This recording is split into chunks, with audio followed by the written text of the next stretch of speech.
Excellent.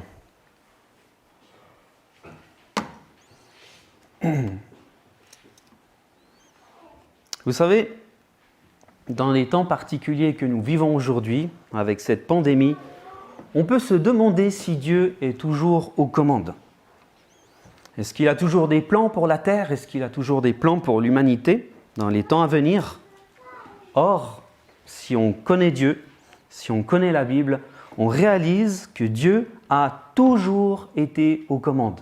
Nous avons un Dieu souverain, nous avons un Dieu qui prend soin de sa création et qui la conduit dans ses plans. Alors ce matin, je vous propose de voir comment Dieu il a pris soin de son peuple et comment il a suscité un homme, vous verrez qui, pour le délivrer malgré les péchés et la désobéissance du peuple. Mais nous allons commencer par le contexte pour comprendre comment tout cela commence. Alors vous verrez, c'est intéressant, aussi pour les enfants. Nous sommes environ 1000 ans avant Jésus-Christ. Ça fait déjà un moment que le peuple d'Israël est entré dans la terre promise, dans le pays de Canaan, suite à sa sortie du pays d'Égypte. Et puis arrive la période des juges. Vous savez, la période des juges qui touche à sa fin avec un dernier juge nommé Samuel, qui était le dernier juge, le prophète de Dieu. Israël se trouve à ce moment dans une mauvaise posture au milieu de différents peuples qui l'oppressent. Tout comme les Égyptiens, eh bien, ces peuples, ils ont chacun un roi pour les gouverner. Alors, il n'y a pas de connexion de cliquette parce qu'elle est allumée. Ah oui, alors c'est bon. Je vais voir. Ouais, c'est bon. Alors, je peux piloter. Super. Alors, il y avait les Ammonites, les Moabites, les Édomites, les Amalécites, les Madianites, les Amoréens, les Philistins, etc. Mais le peuple d'Israël avait un roi encore bien plus remarquable et encore bien plus puissant que ça, puisqu'il s'agissait de l'Éternel, de Dieu. Excellent. Alors, bon, c'est difficile de représenter Dieu, hein. En effet, c'est Dieu qui a libéré son peuple de l'esclavage, qui a ouvert la mer Rouge, vous savez, pour le laisser passer, qui l'a conduit dans le désert, qui l'a protégé, qui l'a nourri pour ne pas mourir de faim, qui lui a donné des victoires sur ses ennemis et qui l'a fait venir dans le pays de Canaan. Tout ça, c'est Dieu qui l'a fait. Dieu était un roi extraordinaire pour son peuple. Il faisait les choses à merveille, il suffisait de l'écouter, de lui obéir, et tout allait bien. Il n'y avait pas besoin d'un autre roi, il n'y avait pas besoin d'un pharaon en Israël. Mais malheureusement, pour faire comme les autres peuples, voilà que le peuple d'Israël a voulu un roi. Un autre roi que Dieu, un homme pour diriger et pour régner. Ah ben ça, c'était une grave erreur. On voit ceci en 1 Samuel 8, 4 et 5 que je vous lis. Tous les anciens d'Israël s'assemblèrent et vinrent auprès de Samuel à Rama. Ils lui dirent, « Voici, tu es vieux et tes fils ne marchent point sur tes traces. Maintenant établis sur nous un roi pour nous juger, comme il y en a chez toutes les nations. » Alors, dans cette situation délicate, Samuel tente de convaincre le peuple d'abandonner cette idée en lui donnant des avertissements, mais en vain. Pardon. En vain. Je lis plus loin, vous voyez. Le peuple refusa d'écouter la voix de Samuel. « Non, dirent-ils, mais il y aura un roi sur nous. Et nous aussi, nous serons comme toutes les nations. Notre roi nous jugera, il marchera à notre tête et il conduira nos guerres. » Nya. Le nya, ce n'est pas dans la Bible, mais on voit qu'ils sont têtus. C'est comme toutes les nations. C'est quand même fou, hein?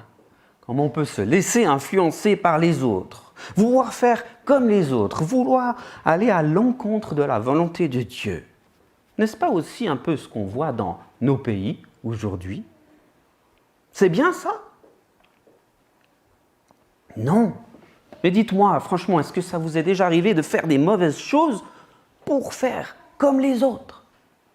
Je veux faire comme lui. Moi, je veux faire comme elle.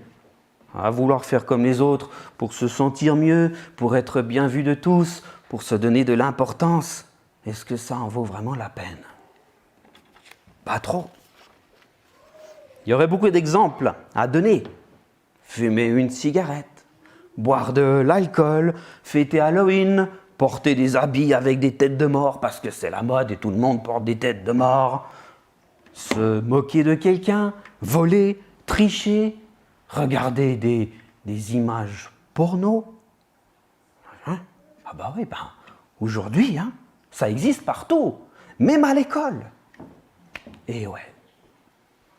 Tout cela, les autres le font. Alors pourquoi pas moi?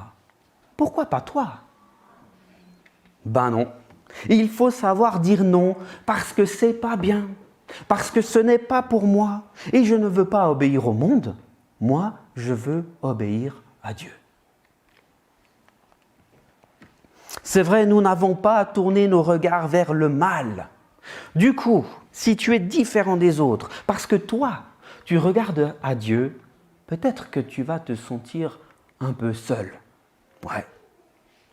Mais ça, Dieu le voit. Et tu deviendras plus beau à ses yeux. Et puis le reste perdra de son importance. Ce qui compte, c'est ta relation personnelle avec Dieu et il te bénira. Vouloir un autre roi sur Israël était grave. C'est comme si Dieu ne suffisait plus, comme s'il fallait le remplacer, le mettre de côté, faire plus confiance aux hommes qu'à Dieu.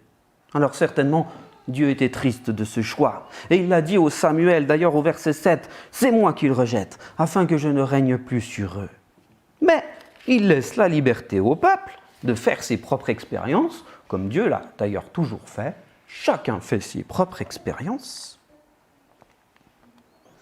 Et du coup, Dieu envoie Samuel, c'est juste, vers un jeune homme qu'il avait choisi pour recevoir l'onction royale et devenir ainsi le tout premier roi d'Israël. Comment s'appelait ce jeune homme?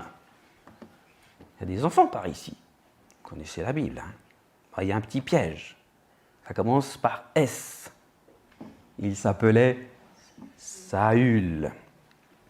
Oh, Saül était quelqu'un de bien, quelqu'un qui aimait Dieu et quelqu'un que Dieu bénissait. C'était bien parti. Mais vous savez, malheureusement, avec le temps, Saül devient orgueilleux. Il s'éloigne de Dieu et tout d'un coup, il n'en fait plus qu'à sa tête. Et puis, alors que lui, il devait montrer l'exemple au peuple, il choisit de désobéir à Dieu. Or, d'une manière générale, quand quelqu'un rejette Dieu, Dieu aussi le rejette. Et c'est ce qui s'est passé avec Saül. On voit cela au chapitre 15 de 1 Samuel, verset 26. Samuel dit à Saül, « Je ne retournerai point vers toi, car tu as rejeté la parole de l'Éternel, et l'Éternel te rejette, afin que tu ne sois plus roi sur Israël. » Saül avait commis une grande faute. Il ne voulait pas demander pardon. Alors Dieu n'était plus dans son cœur, Dieu ne voulait plus de Saül pour roi, et cela rendait Samuel très triste. Mais alors, est-ce que Dieu il avait un autre plan? Eh bien oui, la Bible le dit, et on va aller voir ça de plus près, et on va aller lire dans le texte, dans la Bible. Ça se trouve en 1 Samuel 16. Je vous invite à ouvrir vos Bibles à 1 Samuel 16, et nous allons lire du verset 1 au verset 13. Et je l'aurai dans la version Louis II, mais si vous avez des bons yeux, vous pouvez aussi le suivre à l'écran. 1 Samuel 16, 1 à 13. L'Éternel dit à Samuel, « Quand cesseras-tu de pleurer sur Saül? Je l'ai rejeté afin qu'il ne règne plus sur Israël. Remplis ta corne d'huile, et va, je t'enverrai chez Isaïe Bethléemite, car j'ai vu parmi ses fils celui que je désire pour roi. » Samuel dit, « Mais comment irai-je? Saül l'apprendra et il me tuera. » Et l'Éternel dit, « Tu emmèneras avec toi une génisse, et tu diras, je viens pour offrir un sacrifice à l'Éternel. Tu inviteras Isaïe au sacrifice, je te ferai connaître ce que tu dois faire, et tu oindras pour moi celui que je te dirai. » Samuel fit ce que l'Éternel avait dit, il alla à Bethléem. Les anciens de la ville accoururent effrayés au-devant de lui et dirent « Ton arrivée annonce-t-elle quelque chose d'heureux ?» Il répondit « Oui, je viens pour offrir un sacrifice à l'Éternel. Sanctifiez-vous et venez avec moi au sacrifice. » Il fit aussi sanctifier Isaïe et ses fils et il les invita au sacrifice. Lorsqu'ils entrèrent, il se dit en voyant Éliab « Ah, certainement, loin de l'Éternel est ici devant lui. » Et l'Éternel dit à Samuel, « Ne prends point garde à son apparence et à sa hauteur, à la hauteur de sa taille, car je l'ai rejeté. L'Éternel ne considère pas ce que l'homme considère. L'homme regarde à ce qui frappe les yeux, mais l'Éternel regarde au cœur. » Isaïe appela Abinadab, et il le fit passer devant Samuel. Et Samuel dit, « L'Éternel n'a pas non plus choisi celui-ci. » Isaïe fit passer Shama. Et Samuel dit, « L'Éternel n'a pas non plus choisi celui-ci. » Isaïe fit passer 7 de ses fils devant Samuel. Et Samuel dit à Isaïe, « L'Éternel n'a choisi aucun d'eux. » Puis Samuel dit à Isaïe, « Sont-ce là tous tes fils ?» Et il répondit, « Il reste encore le plus jeune, mais il fait paître les brebis. » Alors Samuel dit à Isaïe, « Envoie-le chercher, car nous ne nous placerons pas avant qu'il soit venu ici. » Isaïe l'envoya chercher. Or il était blond avec des beaux yeux et une belle figure. L'Éternel dit à Samuel, « Lève-toi, oins-le, car c'est lui. » Samuel prit la corne d'huile et l'oignit au milieu de ses frères. L'Esprit de l'Éternel saisit David à partir de ce jour et dans la suite. Samuel se leva et s'en alla à Rama. Jusqu'ici, la lecture de la parole de Dieu. Dieu explique à son prophète Samuel que Saül a été rejeté et qu'il y aura à la place un nouveau roi. Sam, arrête de pleurer sur Saül, mais va plutôt avec ta corne d'huile à Bethléem chez Isaïe, et tu oindras pour roi un de ses fils. Waouh, mais Seigneur, mais si j'y vais, Saül l'apprendra, et il me tuera. Ah bon? Saül n'était pas capable de faire une chose pareille. Ah, mes amis, Saül n'était plus le même. Et ma foi, c'est effectivement des choses qu'il essayera de faire plus tard pour tenter de garder sa couronne. Mais l'Éternel règne, c'est lui qui est aux commandes, et malgré le danger, eh bien Samuel ne devait pas s'inquiéter. Cependant, on peut comprendre sa crainte. C'est vrai qu'il connaissait Saül, et il savait qu'il était préférable que celui-ci ne découvre pas la mission de Samuel. Alors, Dieu dit à Samuel, « Voici ce que tu feras. Tu prendras avec toi une génisse et tu iras là-bas pour offrir un sacrifice à l'Éternel avec les anciens de la ville. Et tu y inviteras Isaïe et ses fils, et je te dirai sur lequel tu feras l'onction royale. » Bon, très bien, Samuel obéit à l'Éternel et il part à Bethléem avec sa jeune vache. Arrivé là-bas, les anciens de la ville prennent peur. Parce que vous savez, quand un prophète arrive dans une ville, ça peut être pour annoncer une mauvaise nouvelle. Soyez tranquilles, mes amis, je viens chez vous pour offrir un sacrifice à l'Éternel. Venez avec moi et préparez-vous pour le sacrifice. Ah, puis aussi, invitez Isaïe et ses fils. Ah, Samuel s'est bien abstenu de parler de l'onction d'un nouveau roi pour ne pas s'attirer des ennuis.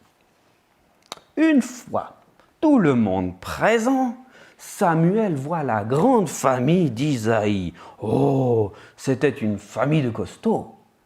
Bon, c'est vrai qu'entre nous, on aurait pu les dessiner un petit peu plus larges, hein, n'est-ce pas? Waouh, magnifique! Il y a de quoi faire un roi parmi ceux-ci. Alors Samuel les observe les uns après les autres. Et puis, voilà que ses yeux s'arrêtent sur Éliab, qui devait être l'aîné et qui était apparemment le plus grand, une vraie armoire à glace. Ah, ça doit être celui-ci que Dieu a choisi. Il est même plus baraqué que Saül. C'est sans doute notre futur roi. Samuel pense avoir trouvé son homme. Mais est-ce que c'est lui? Ah, vous êtes bien timide, hein? Mais non! Dieu parle à Samuel pour lui donner une réponse. Écoutez ce qu'il lui dit en 1 Samuel 16, 7. L'homme regarde à ceux qui frappent les yeux, mais l'Éternel regarde au cœur. Qu'est-ce que ça veut dire? Eh bien, ça veut simplement dire que l'aspect extérieur n'est pas important. L'aspect extérieur n'est pas important. La force, la beauté, la musculature, tout ça, ça peut éblouir et impressionner les gens. Mais, comme ça, waouh, ça impressionne. Mais pas Dieu. Ça ne sert à rien. Parce que Dieu, lui, il ne regarde pas au même endroit. Alors, dans cet exemple, qu'est-ce qui impressionne le plus les hommes? Ou en l'occurrence ici les chiens? Est-ce que c'est la carotte de gauche ou celle de droite? Eh bien, c'est celle de droite. Parce qu'ils ne voient pas ce qu'il y a sous la terre. Mais dites-moi, les jeunes, laquelle a réellement plus de valeur? Oui? Celle de gauche, exactement. Dieu, il sait regarder au bon endroit. Il ne regarde pas aux apparences, il ne regarde pas ce qui éblouit, ce qui impressionne. Mais comme le dit ce verset, Dieu regarde au cœur. Excellent. Il regarde si notre cœur est ouvert, si notre cœur est disposé à l'aimer, à le servir. Il regarde si notre cœur est bon, s'il est droit, s'il est pur et s'il est saint. Ça, c'est ce qui est important. Ça ne sert à rien de travailler notre aspect extérieur si, en premier, on ne travaille pas notre aspect intérieur. Car ce n'est pas avec le corps qu'on fait plaisir à Dieu, mais c'est avec le cœur. Vous saviez ça? L'homme regarde à ceux qui frappent les yeux, mais l'Éternel regarde au cœur. 1 Samuel 16, 7. Alors Samuel, il se dit, bon, j'ai compris. Si ce n'est pas lui, alors ça doit être un autre. Voyons. Alors Samuel, il retourne, et voilà Isaïe qui appelle le deuxième, Abinadab. Ça doit être celui-là. Mais Dieu dit ça à Samuel, non, je ne l'ai pas choisi non plus. Alors le père fait passer le troisième, non plus, le quatrième, ainsi de suite, et ce n'était toujours pas le bon. Purée, quand on imagine un peu la situation, il devait un petit peu avoir l'air bête, là. Qu'est-ce qui se passe? Comment voici les 7 fils d'Isaïe, et Dieu n'a choisi aucun d'eux, mais c'est pas possible. Dieu pourtant m'avait dit, mais il y a un problème. Isaïe, dis-moi, est-ce que c'est là tous tes fils? Est-ce qu'il n'en resterait pas un petit à quelque part par hasard? Ouais, il reste le plus jeune, mais lui, il fait paître les brebis dans les champs.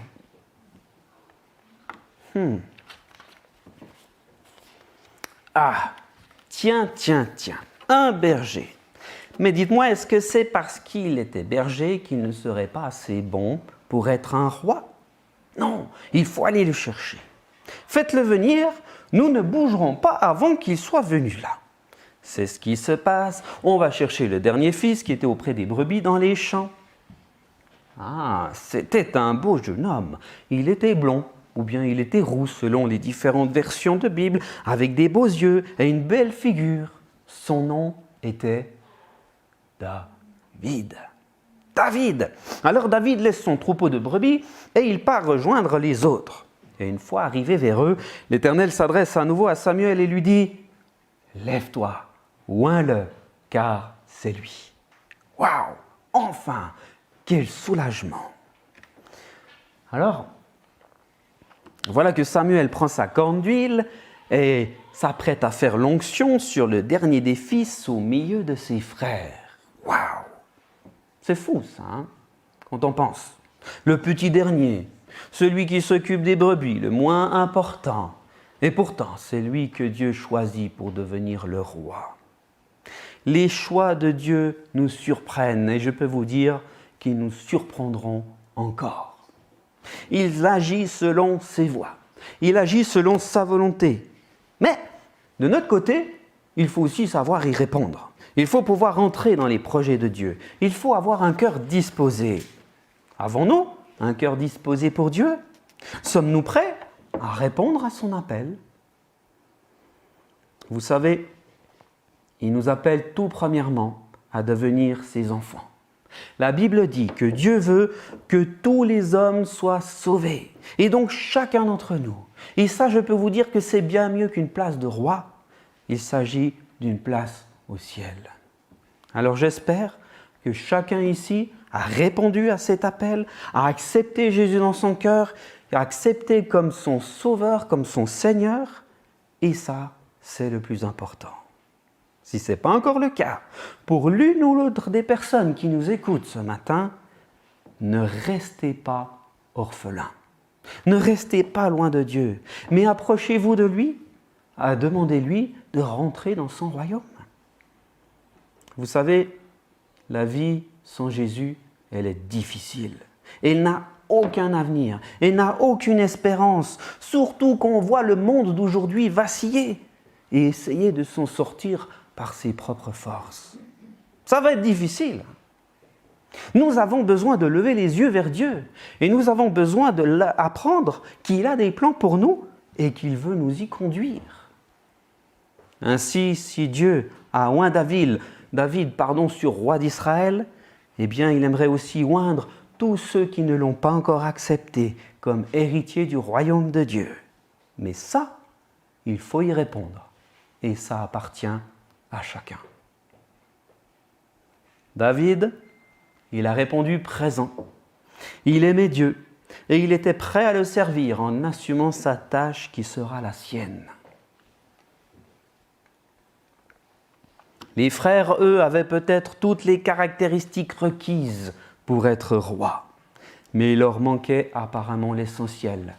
Il leur manquait un cœur pour Dieu.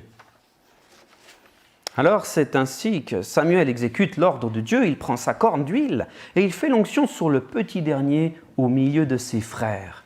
Et dès ce moment, l'Esprit de l'Éternel saisit David et reste avec lui, ce qui sera une protection pour lui et qui le rendra apte au service que Dieu va lui confier.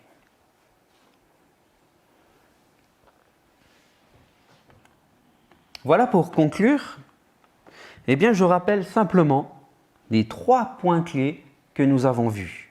Premièrement, méfions-nous de notre société et nous poussera toujours à faire comme les autres. Ne faites jamais ces choses sans vous poser la question « Et Dieu, qu'en pense-t-il? Que ferait-il à ma place ?» Deuxièmement, 1 Samuel 16,7, l'homme regarde à ceux qui frappent les yeux, mais l'Éternel regarde au cœur. À l'inverse des hommes, Dieu ne regarde pas à l'aspect extérieur, mais il regarde au cœur. Il regarde si nous avons un cœur ouvert et s'il est disposé à l'aimer et à le servir. Et finalement, 3e point, c'est à nous de répondre à l'appel de Dieu pour rentrer dans ces projets qu'il a formés d'avance. Eh bien, en ces temps troubles que nous vivons ces temps-ci, eh bien, que le Seigneur nous aide à rester accrochés à lui, attachés à lui et à garder un cœur entièrement disposé pour son royaume. Que le Seigneur vous bénisse. Amen.